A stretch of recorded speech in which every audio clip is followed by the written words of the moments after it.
Assalamualaikum warahmatullahi wabarakatuh. Halo anak-anak kelas 6B, bagaimana kabarnya hari ini, hari Senin ini? Semoga sehat selalu ya, dan tetap semangat belajar di rumah. Ya, hari ini kita akan belajar bersama masih dengan tema 1, selamatkan makhluk hidup, subtema 3, ayo selamatkan hewan dan tumbuhan, yaitu mata pelajaran PPKN dan IPA. Ya, sebelum memulai belajar, kita persiapan sebelum belajar terlebih dahulu ya. Nah, sebelum menerima materi pelajaran, sudahkah kalian melakukan ini? Yang pertama, mandi pagi biar tubuh terasa segar dan sehat. Kemudian berpakaian yang rapi, sarapan, dan juga jangan lupa untuk berdoa terlebih dahulu ya.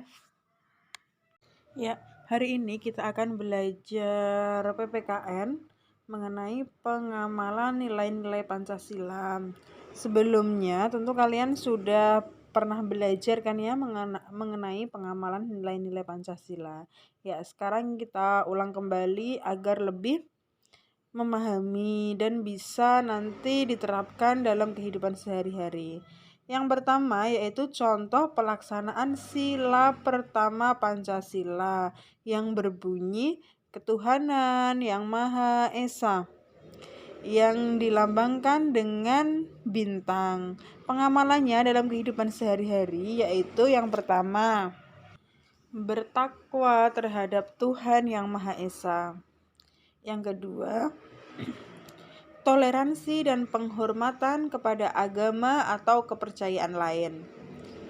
Lalu yang ketiga yaitu kerukunan antar umat beragama. Selanjutnya yaitu sila kedua yang berbunyi kemanusiaan yang adil dan beradab yang dilambangkan dengan rantai. Contoh pelaksanaan sila kedua dalam kehidupan sehari-hari yaitu yang pertama persamaan derajat ya, tanpa membeda-bedakan. Yang kedua, menghargai hak asasi manusia. Dan yang ketiga, solidaritas antar sesama manusia. Selanjutnya, sila ketiga yang berbunyi Persatuan Indonesia yang dilambangkan dengan pohon beringin. Contoh pelaksanaan sila ketiga dalam kehidupan sehari-hari yaitu yang pertama, mengembangkan rasa cinta kepada tanah air dan bangsa. Yang kedua, mengembangkan rasa kebanggaan kebangsaan dan bertanah air Indonesia. Yang ketiga, mengembangkan persatuan Indonesia atas dasar Bhinneka Tunggal Ika. Yang artinya Bhinneka Tunggal Ika meskipun berbeda-beda tetapi tetap satu jua. Selanjutnya yaitu sila keempat yang berbunyi kerakyatan yang dipimpin oleh hikmat kebijaksanaan dalam permusyawaratan perwakilan yang dilambangkan dengan kepala banteng. Contoh pelaksanaan sila keempat dalam kehidupan sehari-hari yaitu yang pertama, tidak memaksakan keinginan. Yang kedua, bermusyawarah. Yang ketiga, mengutamakan kepentingan orang banyak. Dan yang keempat, menjalankan keputusan yang telah disepakati bersama. Ya, selanjutnya sila yang kelima yaitu yang berbunyi keadilan sosial bagi seluruh rakyat Indonesia yang dilambangkan dengan padi dan kapas. Contoh penerapan sila kelima dalam kehidupan sehari-hari yaitu yang pertama, bersikap adil. Yang kedua, menghormati hak-hak orang lain. Yang ketiga, suka memberi pertolongan. Yang keempat, tidak boros. Dan yang kelima yaitu tidak bergaya hidup yang mewah. Ya, oke. Sekarang kita masuk ke pelajaran IPA ya.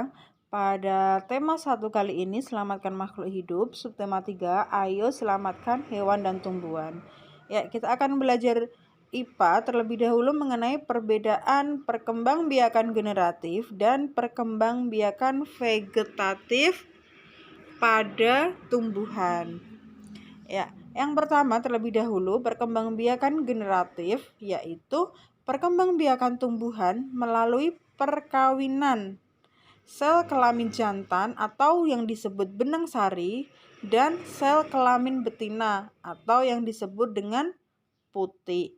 Itu adalah pengertian dari perkembangbiakan generatif. Selanjutnya, perkembangbiakan vegetatif yaitu perkembangbiakan tumbuhan tanpa melalui perkawinan. Ya, perkembangbiakan vegetatif itu terbagi menjadi dua, yaitu alami dan buatan. Nah, perkembangbiakan vegetatif alami adalah perkembangbiakan secara tidak kawin pada tumbuhan yang terjadi dengan sendirinya tanpa bantuan manusia, yaitu seperti akar tinggal, umbi lapis, umbi batang, umbi akar, tunas adventif, spora, dan juga geragi. Oke, yang pertama yaitu umbi batang. Umbi batang adalah batang yang tumbuh di dalam tanah dan ujungnya menggelembung menjadi umbi. Umbi batang tersebut sebenarnya merupakan cadangan makanan bagi tumbuhan itu sendiri ya. Selanjutnya yang kedua yaitu umbi lapis. Umbi lapis merupakan pelepah daun yang berlapis-lapis. Contoh tumbuhan yang memiliki umbi lapis antara lain bawang merah, bawang putih, bunga bakung, dan bunga tulip. Selanjutnya yang nomor 3 yaitu umbi akar. Umbi akar adalah akar yang membesar berisi cadangan makanan. Contoh tumbuhan yang memiliki umbi akar adalah wortel, lobak, dan juga singkong. Selanjutnya nomor 4 yaitu akar tinggal. Akar tinggal adalah batang yang seluruhnya berada dan tumbuh menjalar di permukaan tanah. Contoh tumbuhan yang memiliki akar tinggal antara lain kunyit, jahe, lengkuas, dan kencur. Selanjutnya yang kelima yaitu geragi. Geragi atau stone adalah batang yang tumbuh mendatar di permukaan tanah. Contohnya adalah arbai, rumput teki, dan stroberi. Bisa dilihat pada gambar ya anak-anak semuanya. Selanjutnya yaitu yang keenam tunas. Tunas tumbuh dari batang yang terdapat di dalam tanah. Tunas muda menjadi tumbuhan baru dan tumbuh di sekitar induknya, sehingga terbentuklah rumpun. Contohnya adalah pisang, bambu, dan juga tebu, seperti yang ada pada gambar ya. Selanjutnya adalah tunas adventif. Tunas adventif adalah tunas yang tumbuh tidak di ujung batang dan ketiak daun. Contohnya adalah cocor bebek, sukun, dan cemara, seperti yang ada pada gambar yang ada di layar ya. Oke, selanjutnya kita masuk ke perkembangbiakan vegetatif buatan. Perkembangbiakan vegetatif buatan adalah perkembangbiakan secara tidak kawin pada tumbuhan yang sengaja dilakukan oleh manusia atau dengan bantuan manusia. Nah, macam-macam perkembangbiakan vegetatif buatan itu yang pertama yaitu mencangkok, yang kedua menempel atau okulasi, yang ketiga menyambung atau mengenten, yang keempat stek, dan yang kelima merunduk. Nah, bagaimana pengertian dari masing-masing macam-macam perkembangbiakan vegetatif buatan itu dan juga contohnya? Yuk simak terus videonya sampai selesai ya, jangan sampai ada yang terlewat. Oke, yang pertama yaitu mencangkok. Mencangkok adalah memperbanyak tumbuhan dengan cara memotong dahan tumbuhan induknya. Tumbuhan yang dapat dicangkok adalah tumbuhan dikotil atau biji berkeping dua. Misalnya jeruk, jambu, mangga, rambutan, durian, dan masih banyak lagi ya. Tentu kalian sudah pernah melihat bagaimana tata cara mencangkok atau pohon yang sudah dicangkok, atau kalian sudah pernah mempraktekkan cara mencangkok tumbuhan. Yang kedua adalah okulasi atau menempel. Okulasi atau menempel adalah menempelkan mata tunas dari dua tanaman yang sejenis tetapi berbeda sifat.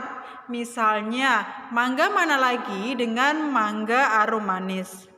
Nah, tujuan dari okulasi yaitu untuk menggabungkan sifat-sifat unggul dari dua tanaman sehingga diperoleh satu tanaman yang memiliki gabungan sifat unggul. Yang ketiga yaitu menyambung atau mengenten. Menyambung atau mengenten adalah menggabungkan batang bawah dan batang atas dua tanaman yang sejenis. Tujuan menyambung adalah menggabungkan sifat-sifat unggul dari dua tanaman sehingga diperoleh satu tanaman yang memiliki sifat-sifat unggul. Oke, yang keempat adalah menyetek. Menyetek adalah memperbanyak tumbuhan dengan menancapkan atau menanamkan potongan-potongan batang tumbuhan induknya. Tumbuhan yang dapat distek antara lain ketela pohon, tebu, mawar, melati, dan juga kangkung. Yang kelima adalah merunduk. Merunduk adalah memperbanyak tumbuhan dengan cara merundukkan batang atau cabang ke tanah sehingga tumbuh akar. Setelah akarnya banyak, cabang yang berhubungan dengan tumbuhan induk dipotong. Contohnya adalah alamanda, anyelir, apel, selada air, anggur, dan sebagainya. Ya, demikian tadi pembelajaran yang dapat Bunda Wiji sampaikan pada hari ini, hari Senin. Pada tema 1, selamatkan makhluk hidup. Subtema 3, ayo selamatkan hewan dan tumbuhan. Pada mata pelajaran PPKN dan juga IPAM. Ya, meskipun belajar dari rumah, kalian harus tetap semangat ya, dan selalu patuhi protokol kesehatan dimanapun berada. Hindari kerumunan dan di rumah aja kalau memang tidak ada keperluan yang begitu penting. Ya, terima kasih, jaga kesehatan selalu. See you next time. Wassalamualaikum warahmatullahi wabarakatuh.